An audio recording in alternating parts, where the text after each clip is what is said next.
Hi everyone. In this video, we will show you how to turn off camera sound on iPhone. First of all, open up the camera and click to capture some random photo. And as you can see, you can listen to the sound of capturing the photos. So to get rid of the sound, first thing you need to do is open up the camera and slide down the control panel, then turn off the volume from here. The other way to turn off the camera sound is to open up the Shortcuts app. Once you get into the Shortcut app, click on the automation icon from the bottom bar. Now tap to create personal automation. Then scroll down in New Automation and click on App. Now make sure that the app is opened, then tap to choose the app. Click to choose Camera from here and tap on Next.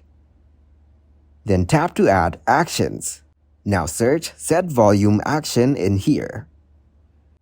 After that, click on Set Volume and roll the bar to turn off the volume and click on Next. And click to turn off the Ask Before Running option, so it will work automatically without asking before running the command. Then click on Done. After that, go and open up the camera and try to capture pictures. Now it will not make any sound. Thanks for watching, like the video and subscribe to the channel for more content like this.